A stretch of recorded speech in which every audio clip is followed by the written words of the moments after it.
Does that strong bond we've seen between President Trump and Emmanuel Macron mean that there's a whole different thing going on right now between the presidents of those two countries?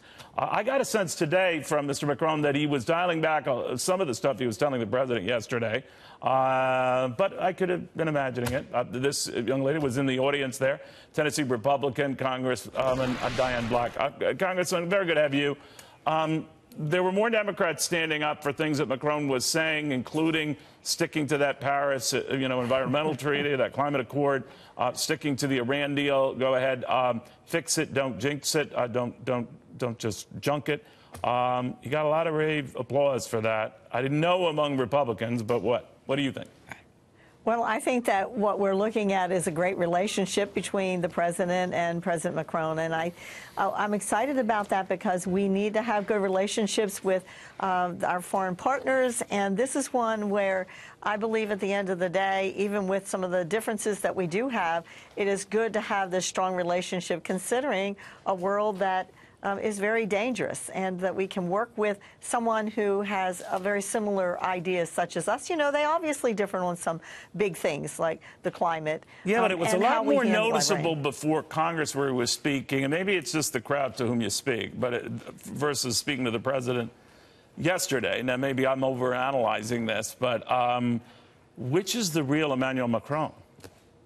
I think what you saw when he was interviewed this past week, and we saw in his own country, we saw that him being interviewed, and he really showed us who he is about the concern for the middle class people, just as President Trump is here in our country.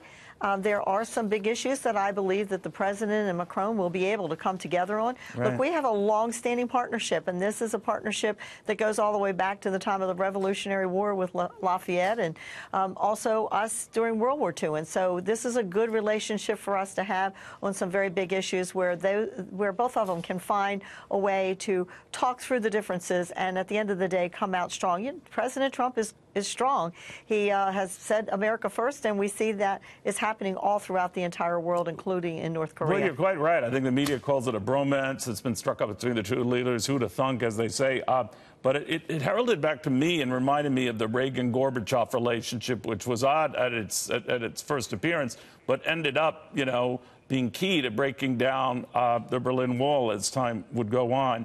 Or even, Richard Nixon with Mao Zedong, the inroads they made together. Is it your sense that this could be another type of relationship? Obviously, very different in terms of economic ties, but where do you see it going? I think for me, and maybe that's just because I'm a female and I look at relationships and it is just a part of what I like to do is look at relationships, is that I saw a commonality between the two of them, both very strong leaders. Neither one of them were expected to win their elections.